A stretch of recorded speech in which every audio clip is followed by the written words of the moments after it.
कहते हैं कि ज़ुबान का कोई मज़हब नहीं होता, चाहे वो हिंदी हो जुबानें या उर्दू। कभी नहीं मरती। जब तक आप अपनी जुबान की आबियारी करते रहेंगे, जुबान जिंदा रहती है।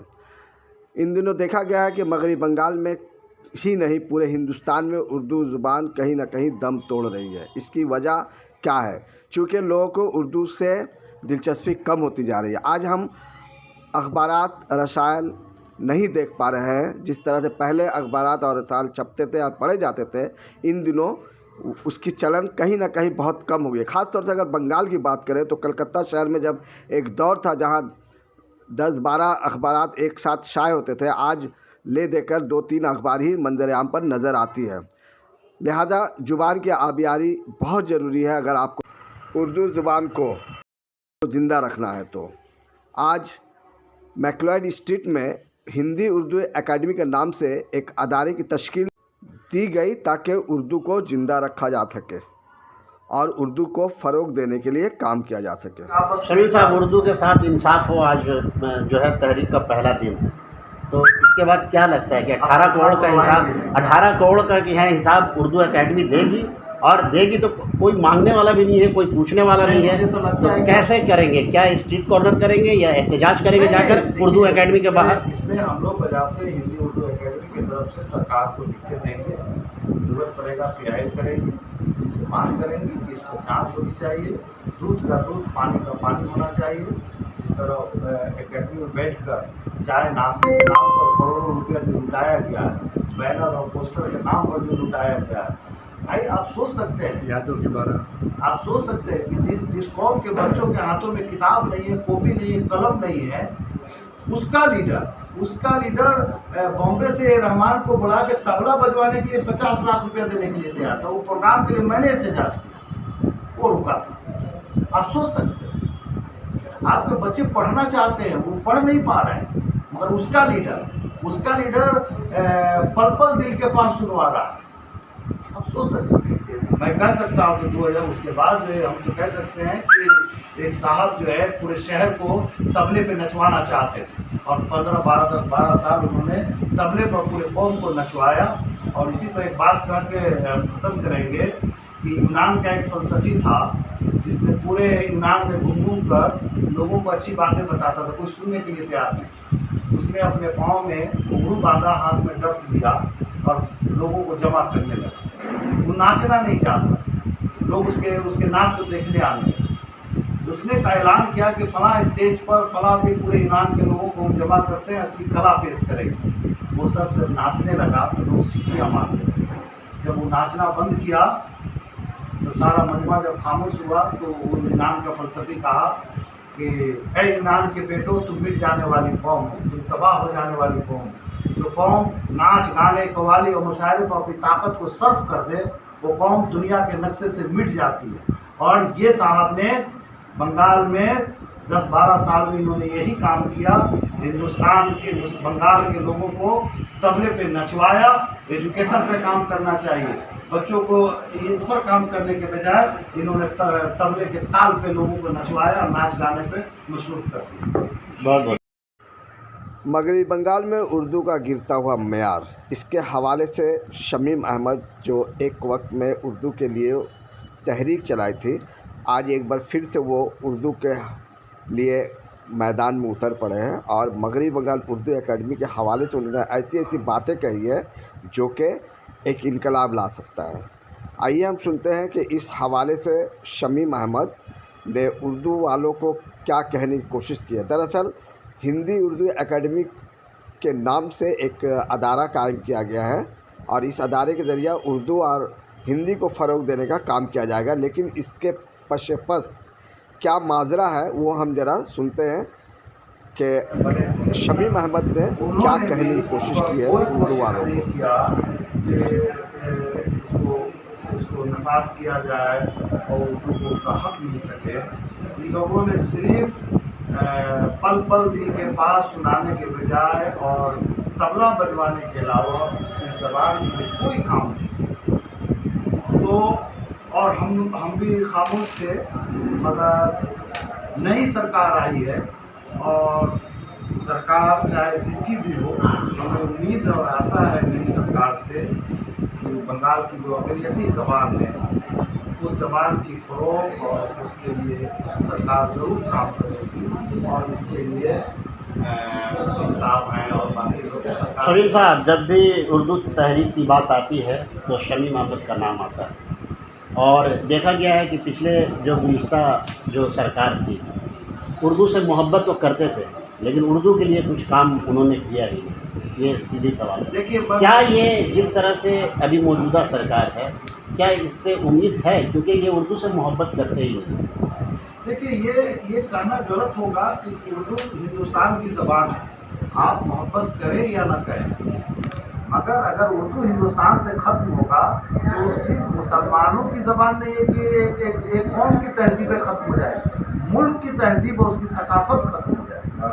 और अगर हिंदी भी अगर ख़त्म होता है, अगर कोई हिंदी को कमतर समझ रहा है या उर्दू को कमतर समझ रहा है तो मैं ये समझता हूँ कि चाहे वो सरकार किसी की भी, आपका इशारा अगर बीजेपी की तरफ है तो मुझे उम्मीद है कि वो जानते हैं कि उर्दू, वो भी समझते हैं कि उर्दू हिंदुस्तान की ज़बान है और हिंदी हिंदुस्तान की ज़बान है। दोनों ज़बान जब तक तरक्की नहीं करेगा मुल्क की तहजीब और मुल्क का जो गंगा जमनी तहजीब है उसकी हिफाजत नहीं हो सकेगी। तो हमें देखिए, उम्मीद तो किया जा सकता है ना, तो उम्मीद है कि होगा, मगर जो आपने कहा कि ममता बनर्जी ने कोई काम नहीं किया तो इसके ज़िम्मेदार ममता बनर्जी नहीं है, इसके ज़िम्मेदार मुसलमानों के वो लीडर हैं जिन लीडर ने अपना काउंसिलर का टिकट लेने के लिए, एमएलए का टिकट लेने के लिए, राज्यसभा जाने के लिए इस ज़बान के लाश पर उन्होंने चला है और इस ज़बान के लोगों को धोखा दिया है। जो शख्स अपनी माँ को धोखा देगा वो दुनिया में कभी तरक्की नहीं कर सकता है। और नदीमुल हक उर्दू एकेडमी के चेयरमैन, वाइस चेयरमैन रहकर इस ज़बान के साथ उन्होंने गद्दारी किया है। इसलिए मैं कह सकता हूँ जो उर्दू का आदमी नहीं था उनको कोई हक नहीं था कि उर्दू वाइस चेयरमैन के कुर्सी पर बैठ सकते थे, जिस पर सालिक लखनवी जैसे शख्सियत बैठे हैं, शहनाज नबी जैसे लोग उस चेयर पर बैठा है। उस चेयर पर एक गैर उर्दू का, जो उर्दू के बारे में कुछ नहीं जानता हो, सिर्फ उर्दू अखबार का मालिक हो और सरकार से तालमेल करके आप चेयरमैन बन जाते हैं और सिर्फ तबला बजवाते हैं। तो इन्होंने जो 15 साल में जो उर्दू का नुकसान हुआ है इसका जिम्मेदार ममता बनर्जी नहीं है बल्कि नदीमुल हक हैं, वाइस चेयरमैन। आखिरी सवाल नहीं भाई, सवाल है। लोग जेल को होना चाहिए। बिल्कुल, जिन लोगों को इन्होंने लाया था, आप सोच सकते हैं, प्रमोटर, बिल्डिंग बनाने वाला जो उर्दू के बारे में कुछ नहीं जानता उनको उर्दू एकेडमी में नहीं लिया, जो रिक्शा यूनियन चलाने वाला उसको उर्दू एकेडमी में लिया, जो होटल चलाने वाला है उसको उर्दू एकेडमी में लिया, और कलकत्ता के जो उर्दू के अदीब हैं, शायर हैं, प्रोफेसर हैं, जो उर्दू के लिए अपनी खिदमत दे रहे हैं, जो स्कॉलर हैं, उनको उन्होंने एकेडमी से बाहर कर दिया। तो ऐसे ज़बान के साथ कोई खिलवाड़ करता है, कोई अपनी मांग। सरकार जाने के बाद लोग पिछला हिसाब ले रहे हैं तो क्या उर्दू एकेडमी को भी इस कैटेगरी 18 करोड़ का हिसाब लेंगे क्या? सरकार को एकेडमी के जांच होनी चाहिए कि उसके 18 करोड़ रुपया जो साल का होता है उस पैसे का इस्तेमाल कहाँ हुआ है और वाइस चेयरमैन को इसका हिसाब देना पिछला करेंगे इसको लेकर। बिल्कुल करेंगे, हम तो सरकार को लिख कर देंगे।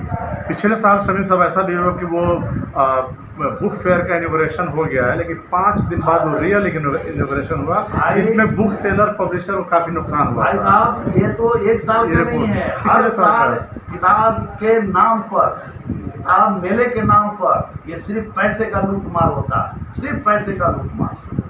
कोई किताब मेले से किसी को कोई फायदा नहीं होता। आप गली में किताब का मेला लगाते हैं, पैसा दे के 500 रुपया दे के बच्चों को बुलाते हैं किताब खरीदने के लिए, आपके पास आदमी तक नहीं आता है किताब मेले में, ना कोई भीड़ उसका कोई आपने कोई ऐसा इलाका में कोई प्रोग्राम।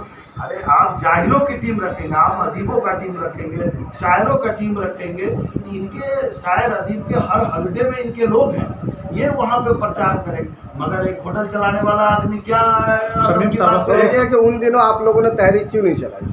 देखिए, मैं तो पहले ही कह दिया हूँ कि 12 साल 14 साल तक मैं अपने दरवाजे पे ताला लगाया था।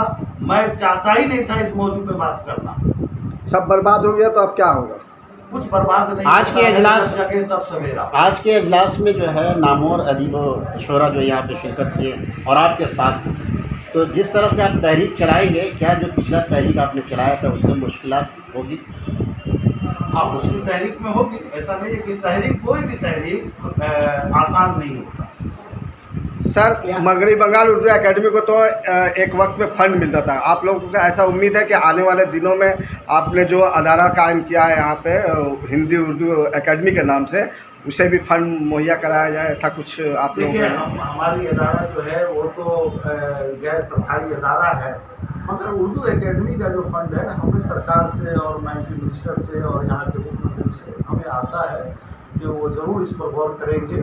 और जो ऐसा चल रहा था इस इदारे को ये बंगाल की उर्दू एकेडमी या माइनॉरिटी फाइनेंस हो या वक्फ प्रॉपर्टी हो, वक्फ बोर्ड हो, ये तमाम जो मुसलमानों के जो इदारे हैं जो है उस पर वो काम जरूर करेंगे। अभी कौन चेहरे आपको लगते हैं कि उर्दू एकेडमी में काम करेंगे? आपके निगाहों में कोई चेहरे हैं?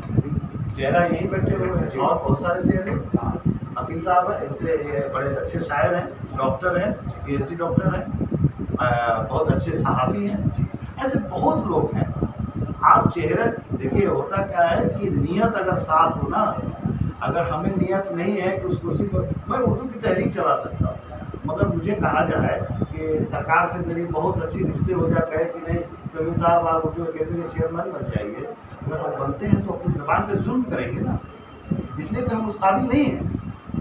हम कैसे बन सकते हैं? हम सड़कों पे तहरीक चला सकते हैं। बनने वाले लोग ऐसे लोग जो उस कुर्सी की मर्यादा है, उस कुर्सी का एक मुकाम है, उस कुर्सी पर बैठकर उर्दू अदब का काम करना हमारे पास का बात नहीं है। तो कुछ लोग वहदे के लिए हम अपनी ज़बान को तो ख़त्म नहीं कर सकते, अपने ज़बान के साथ जुल्म नहीं कर सकते। तो उर्दू अदब से जो मोहब्बत रखने वाले हैं उनको क्या पैगाम देंगे और क्या अपील करना चाहेंगे? देखिए, मैं तो उर्दू हिंदी दोनों से कहूँगा कि आप हम लोग हिंदुस्तान के मुश्तरका तहज़ीब हैं और हम लोगों को आपस में मिलकर अपनी ज़बान की तहफ़्फ़ुज़ करना चाहिए।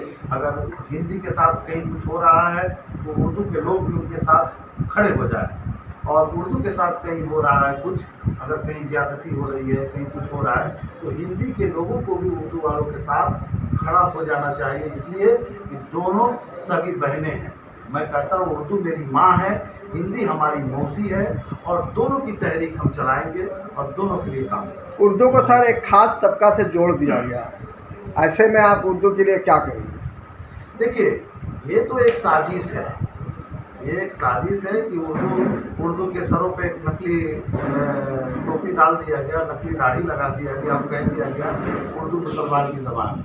मगर ये गोपी चंद नारद से लेके बड़े बड़े स्कॉलर जो हुए हैं वो हिंदू हैं, पंडित हैं। सर, ये भी हकीकत है कि जब इलेक्शन आता है तो जिस तरह से धर्म को जो है पोलराइज, इस पर कमेंट करते हैं। बात क्या हो सकता है कि जब नारायण पांडे उर्दू के लिए कानपुर में 7 दिन को बैठे और वहीं उनकी मौत हो गई, तो नारायण पांडे जो उर्दू के लिए शहादत देने वाला आदमी कैसे हो सकता है उर्दू मुसलमानों के बाद?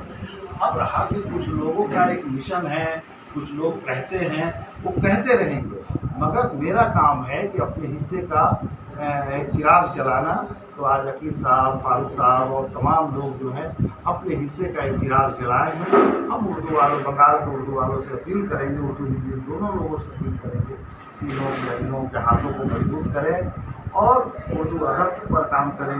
जैसे हम लोगों ने प्लान किया है कि जैसे अगर हम लोग उर्दू के जो स्कॉलर हैं उनकी किताबें उर्दू में छपती है, उर्दू के लोग पढ़ते हैं, हिंदी के लोग जानते भी नहीं, तो हमारा ये मिशन है कि इस किताब को हम हिंदी में शाया करें ताकि हिंदी के जो अदीब हैं, हिंदी के जो स्कॉलर हैं वो पढ़ें, हिंदी के जो कुछ किताबें हैं वो उर्दू में शाया हो ताकि उर्दू के लोग दोनों के आपस में। शमीम साहब, उर्दू के साथ इंसाफ हो, आज जो है तहरीक का पहला दिन है, तो इसके बाद क्या लगता है कि 18 करोड़ का हिसाब, 18 करोड़ का कि है हिसाब उर्दू एकेडमी देगी, और देगी तो कोई मांगने वाला भी नहीं है, कोई पूछने वाला नहीं है, मुझे तो लगता है कि कैसे करेंगे? क्या स्ट्रीट कॉर्नर करेंगे या एहतजाज करेंगे जाकर उर्दू एकेडमी के बाहर? इसमें हम लोग बजाते हिंदी उर्दू एकेडमी की तरफ से सरकार को लिख के देंगे, जरूरत पड़ेगा पीआई करेंगे, इससे मांग करेंगे कि इस पर जाँच होनी चाहिए, दूध का दूध, पानी का पानी होना चाहिए।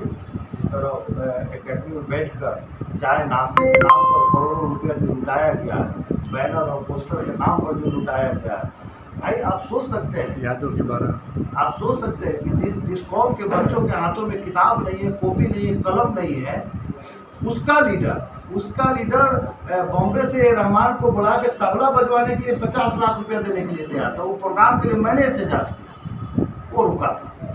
आप सोच सकते हैं, आपके बच्चे पढ़ना चाहते हैं, वो पढ़ नहीं पा रहे हैं, मगर उसका लीडर पल पल दिल के पास सुनवा रहा है। आप सोच सकते हैं। मैं कह सकता हूँ कि 2000 उसके बाद जो है हम तो कह सकते हैं कि एक साहब जो है पूरे शहर को तबले पे नचवाना चाहते थे और 12 साल उन्होंने तबले पर पूरे कौम को नचवाया। और इसी पर एक बात करके ख़त्म करेंगे कि यूनान का एक फ़लसफ़ी था जिसने पूरे यूनान में घूम कर लोगों को अच्छी बातें बताता था, कोई सुनने के लिए तैयार नहीं। उसने अपने पाँव में घुंघरू बांधा, हाथ में डफ लिया और लोगों को जमा करने लगा। वो नाचना नहीं चाहता, लोग उसके नाच को देखने आने लगे। उसने का ऐलान किया कि फला स्टेज पर फला भी पूरे यूनान के लोगों को जमा करते हैं, असली कला पेश करेंगे। वो सब जब नाचने लगा तो लोग सीटियाँ मारने लगे। जब वो नाचना बंद किया तो सारा मजमा जब खामोश हुआ तो वो यूनान का फ़लसफ़ी कहा कि ऐ यूनान के बेटो, तुम मिट जाने वाली कौम हो, तुम तबाह हो जाने वाली कौम हो। जो कौम नाच गाने कव्वाली और मुशायरे पर अपनी ताकत को सर्फ कर दे, वो कौम दुनिया के नक्शे से मिट जाती है। और ये साहब ने बंगाल में 10-12 साल में इन्होंने यही काम किया, हिंदुस्तान के बंगाल के लोगों को तबले पे नचवाया। एजुकेशन पे काम करना चाहिए, बच्चों को इस पर काम करने के बजाय इन्होंने तबले के ताल पे लोगों को नचवाया, नाच गाने पे मशरूफ कर दिया। बहुत बहुत